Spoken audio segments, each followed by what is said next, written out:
A confirmação do primeiro diagnóstico da doença, contudo, foi o estopim para que o Brasil entrasse de vez em uma corrida global capitaneada pela ciência na busca pela cura de uma doença fatal e misteriosa. Na verdade, a gente percebe que quando começou-se a perceber que esses casos e essa doença Covid-19 era uma doença que tinha um potencial pandêmico, ou seja, era uma doença que tinha chance de se transmitir para várias pessoas, os pesquisadores começaram a prospectar novas vacinas, porque a gente sabe que quando a gente fala de doenças que são causadas por vírus, faz muito sentido pensar na estratégia de vacinação, porque é a maneira de preparar o corpo para combater essas doenças virais, né? O surgimento do vírus sempre foi uma incógnita. A busca pela origem aponta dois caminhos: saltou de animais para seres humanos ou de laboratório chinês. Mas este ano, a China rejeitou a teoria de que a pandemia teria sido iniciada por um vazamento de laboratório. O assunto veio à tona depois que a Agência Central de Inteligência dos Estados Unidos disse que considera essa teoria mais provável. A conclusão de que um vazamento de laboratório é extremamente improvável foi alcançada pela equipe de especialistas conjunta China-OMS após visitas a laboratórios em Wuhan e em trocas aprofundadas com cientistas. Isso foi amplamente reconhecido pela comunidade internacional e científica. Até hoje são inúmeros questionamentos sobre o vírus. Mas a pandemia foi um tsunami que ceifou milhares de vidas e ainda continua a ser preocupante, segundo a Organização das Nações Unidas. A agência da ONU registrou no ano passado 3 milhões de casos em todo o mundo e 70 mil mortes. O número é 50 vezes menor do que as mais de 3 milhões de mortes contabilizadas em 2021, o ano mais letal da pandemia. Na conta da Organização Mundial da Saúde, 777 milhões de casos e 7 milhões de mortes por Covid-19 se acumularam nos últimos 5 anos. Embora a própria agência reconheça que o número real de mortes seja até 3 vezes superior ao estimado e ultrapasse os 20 milhões. Ao longo desses 5 anos, o Brasil teve 39 milhões de casos de Covid-19 confirmados e mais de 714 mil óbitos decorrentes do vírus, de acordo com o painel do Ministério da Saúde, que reúne dados das secretarias estaduais. O primeiro óbito aconteceu em março.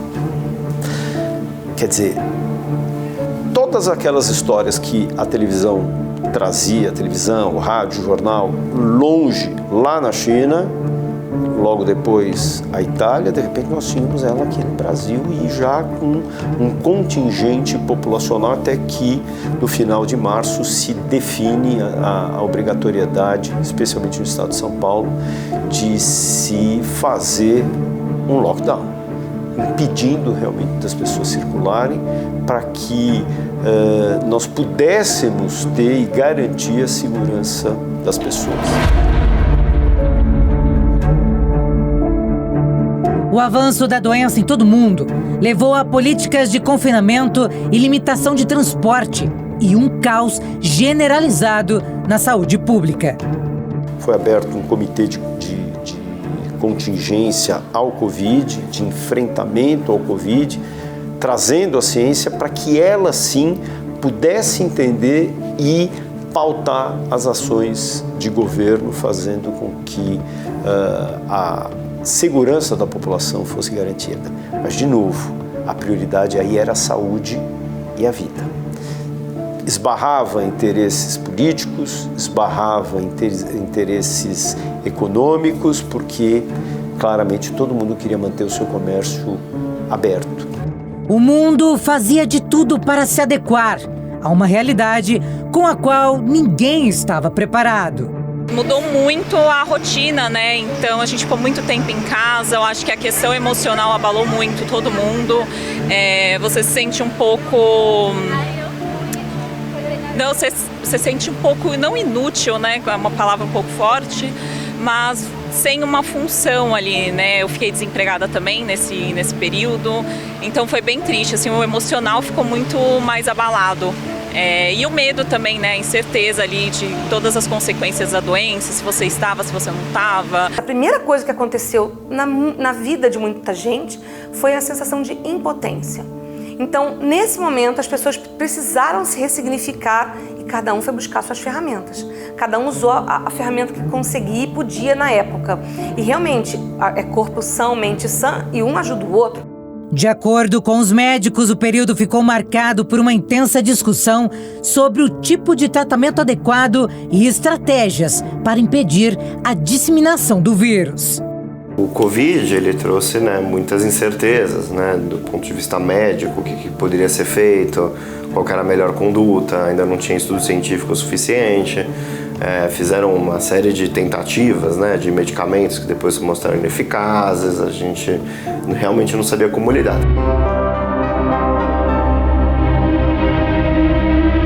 A gente imaginava que o pulmão da Covid fosse igual ao pulmão da gripe, do H1N1, que era um pulmão mais molinho, que tolerava bem o ventilador, então as pessoas eram entubadas exatamente por isso. Mas e a dificuldade de extubar essas pessoas? Principalmente idosos, principalmente obesos, todos aqueles que tinham fragilidade da expansão por falta de músculos acabavam sendo um problema para serem estubados, acabavam complicando com infecções especialmente bacterianas, pneumonias, e morriam. Então não morriam muitas vezes da Covid, mas em complicação de. Isso, toda aquela questão, e aí, usa cloroquina, não usa cloroquina, usa o corticoide em que momento? Muitos usavam corticoide numa fase muito inicial, e aí se percebeu, não, se você usar numa fase inicial, você aumenta a quantidade de vírus no organismo, então não é para usar.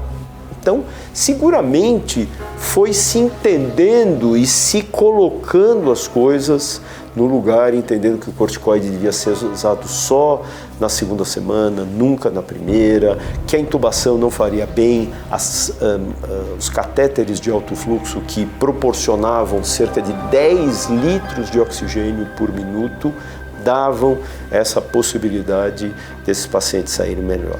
E foi exatamente essa evolução que fez, e felizmente fez, com que todos os serviços estivessem muito melhor adaptados quando veio a segunda onda. O mundo parou. Mortes, ruas vazias, pessoas trancadas em suas casas, grandes e pequenas empresas de portas fechadas. O máximo que eu consegui arrecadar assim, em um mês naquela época foi R$ 1.500, muito pouco para se pagar, por exemplo, o aluguel. O aluguel do espaço, que naquela época estava girando em torno de quase R$ 9.000.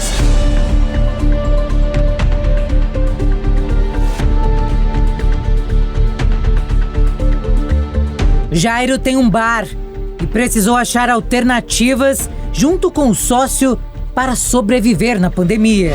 Tinha feito um grande estoque, na cozinha a gente tinha feito um grande estoque também de congelados. E eu lembro que o lockdown lá durou 3 meses direto, né? E a gente teve a ideia, assim como outros bares também tiveram na época, de iniciar deliveries, né? Para mim foi inédito porque eu nunca pensei em trabalhar com delivery de coquetel. Governos de várias partes do mundo decretaram lockdown. A ideia era diminuir a circulação do vírus para que os hospitais não ficassem saturados e os pacientes acabassem morrendo por falta de cuidados, equipamentos e remédios. Teve a crise do oxigênio, teve a necessidade de fazer hospital de campanha. Então foi um atropelo, né? Para os médicos em especial, ter muitos pacientes e não saber exatamente aquilo que tinha que ser feito. Com o passar do tempo, foi se dando mais diretrizes, né? Então, descobriu-se medicações, descobriu-se a vacina, então começou a ter uma forma de combater que a gente hoje em dia faz. Mas na época era uma coisa bastante desesperadora, porque era uma coisa completamente nova, uma infecção que acometia o mundo inteiro. A cidade de Bérgamo, na Itália, foi uma das mais afetadas nos primeiros meses de pandemia. Os números de mortes foram tão altos que o governo precisou acionar caminhões do exército para transportar os caixões aos crematórios de outras partes do país, já que o serviço funerário local ficou sobrecarregado. Sì, sono rientrate tutte le ceneri.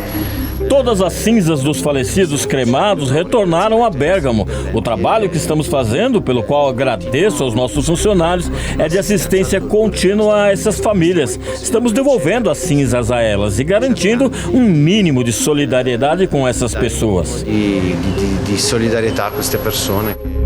Para absorver a demanda de casos, governos montaram hospitais de campanha e tendas provisórias. No Brasil, essas estruturas entraram em operação em cada canto do país. Naquele momento, eu comecei a trabalhar no hospital de campanha do Pacaembu. Então, o Hospital Albert Einstein fez a parceria com a prefeitura, eles montaram um hospital, que foi o primeiro hospital de campanha, e chamaram os médicos que tinham essa disponibilidade. Então eu fazia plantões no hospital do Pacaembu, né, que ficava dentro do estádio, e a gente recebia casos de moderada, leve complexidade e fazíamos então um atendimento para esses casos que eram atendidos primeiro em algum hospital da prefeitura, uma UPA, e depois eles vinham através da regulação, né, de leitos, até através disso eles chegavam até o nosso hospital. E aí a gente dava todo o suporte, né? Fazia aquilo que a medicina sabia fazer naquela época, né? Entrar naquele hospital, que era uma coisa muito diferente, né? Parecia uma nave espacial, era tudo branco, era uma coisa surreal, um hospital dentro de um estádio, era uma coisa muito diferente. E a forma, né, como a gente estava acostumado a lidar, que a gente tinha que entrar todo paramentado, que a gente parecia que estava realmente entrando numa nave espacial. Era uma coisa diferente de tudo que a gente já tinha visto antes.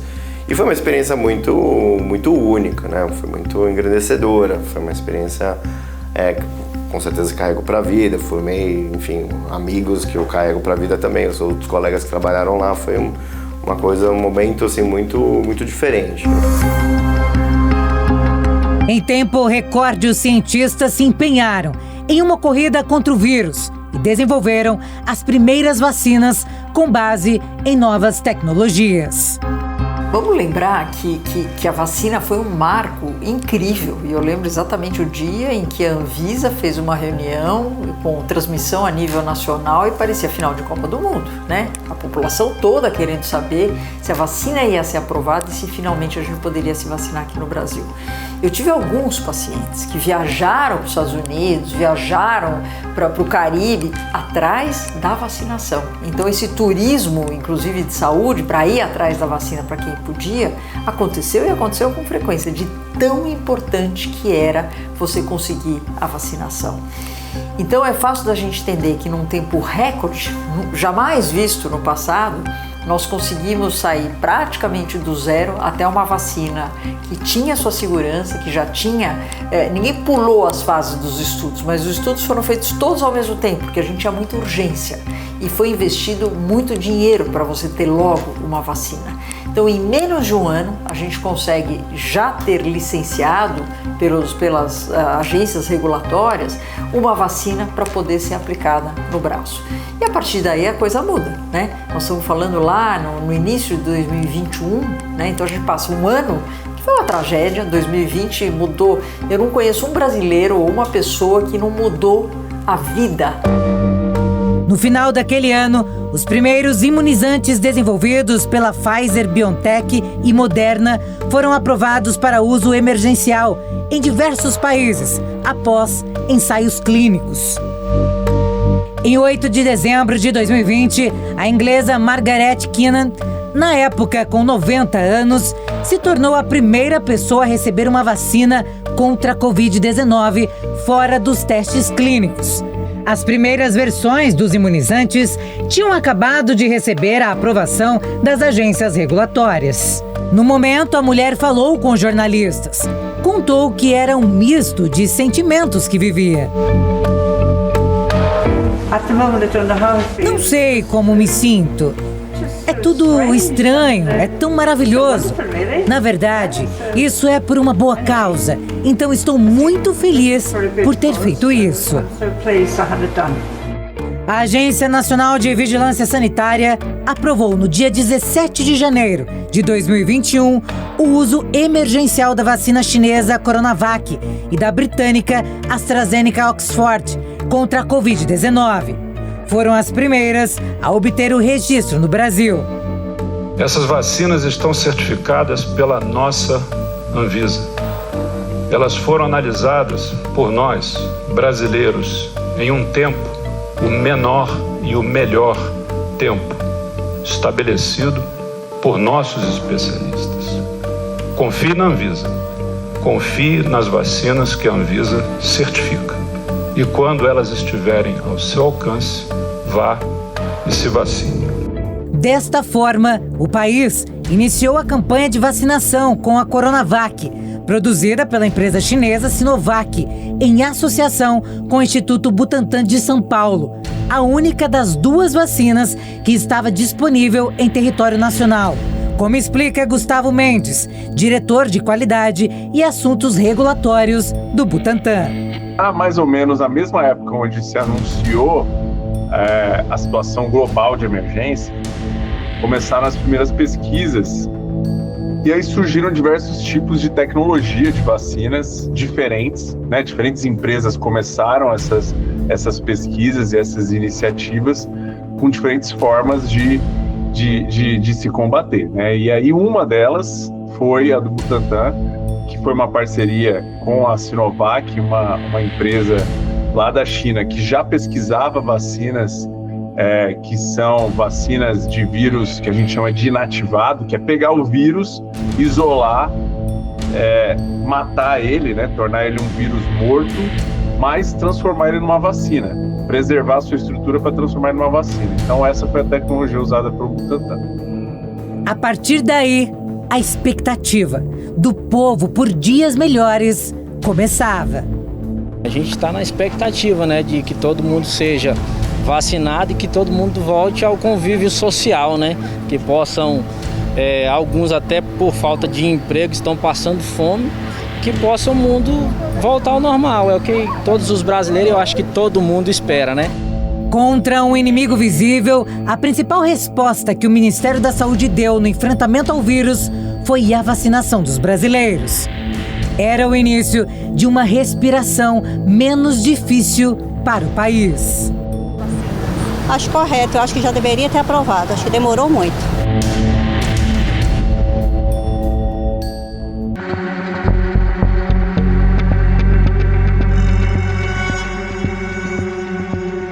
Quem viu acontecer a maior campanha de vacinação da história do Brasil testemunhou o esforço diário de milhares de profissionais de saúde que chegaram a aplicar mais de 2 milhões de doses de vacina Covid-19 em um só dia. A vacina, ela é produzida a partir de o que a gente chama de banco. A gente tem um banco com aqueles vírus que são isolados, né, de pessoas contaminadas e que são transformados durante o processo de fabricação para que deixe de ser um vírus que cause a doença, mas que preserve a sua característica de estimular nosso sistema imunológico para proteger quando o vírus de verdade chegar. Então, esse processo de fabricação é um processo que a gente chama de um processo biotecnológico de inativação viral e que faz com que a vacina, então, seja uma vacina, nesse caso, né, nessa vacina que foi utilizada e disponibilizada pelo Butantan, fosse uma vacina que tivesse essa proposta de estimular a resposta. E como é uma vacina de vírus que a gente chama de inativado, ela foi pesquisada para populações de diversas idades, né? Então ela foi usada tanto em crianças quanto adultos e idosos com essa mesma perspectiva. Uma enfermeira do Instituto de Infectologia, Emílio Ribas, foi a primeira pessoa a ser vacinada no país. A aplicação ocorreu no Hospital das Clínicas de São Paulo. Mônica Calazans, na época com 54 anos, se voluntariou para atuar na linha de frente contra a Covid-19. O imunizante foi aplicado por Jéssica Pires de Camargo, enfermeira de controle de doenças e mestre de saúde coletiva pela Santa Casa de São Paulo. E estou muito orgulhosa de tudo isso, porque o meu nome está aí, ó, no mundo inteiro. Mônica Calazans, 54 anos, negra e participante da pesquisa, e fui a primeira a ser vacinada. A vitória de hoje, o dia V da vacina, o dia V da vida, é daqueles que valorizam e trabalham pela vida. E ao contrário, bem ao contrário, daqueles que nos últimos 11 meses flertaram com a morte.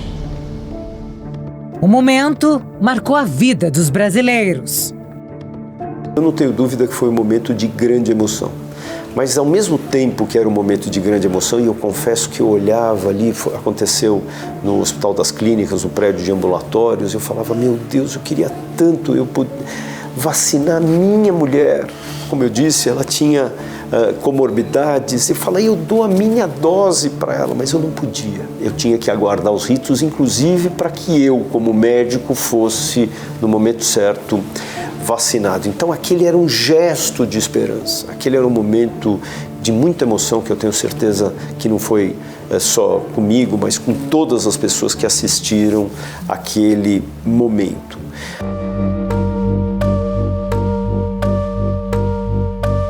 As coisas mais emocionantes que teve é a primeira pessoa que vacinou, a gente vê na TV, enfim, aquela esperança que vinha que, olha, agora tem um caminho. Eu lembro que logo depois começaram a sair as listas de ordem alfabética, né, de quem ia ser vacinado, e você já sabia que ia ser vacinado na terça, na quarta, na quinta, você já estava com aquela sensação boa de agora que eu tomei a primeira dose, alguma coisa eu tenho de proteção, sabe?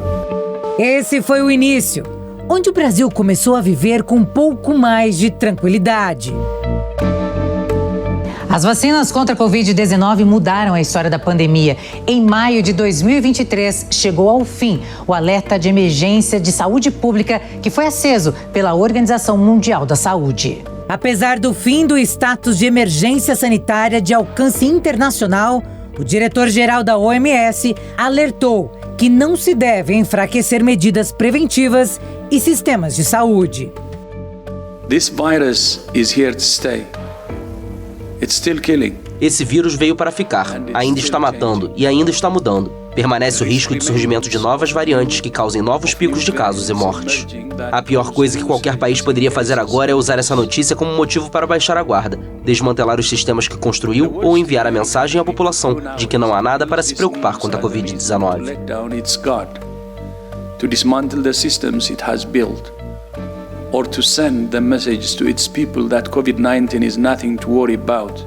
A chefe técnica da Organização para a Covid-19 adotou o mesmo tom para o fim da emergência sanitária global. We can't forget the images of the hospitals, of the ICUs filled. Não podemos esquecer as imagens dos hospitais, das UTIs lotadas, das imagens de luvas médicas cheias de água morna que seguravam as mãos de nossos entes queridos que morreram, com profissionais de saúde garantindo que eles não morreriam sozinhos. Não podemos esquecer as piras de fogo, não podemos esquecer as sepulturas que foram cavadas. Não vou esquecer isso, nenhum de nós aqui vai esquecer, e isso nos impulsiona todos os dias a fazer melhor e a fazer mais. And that drives us every single day to do better and to do more.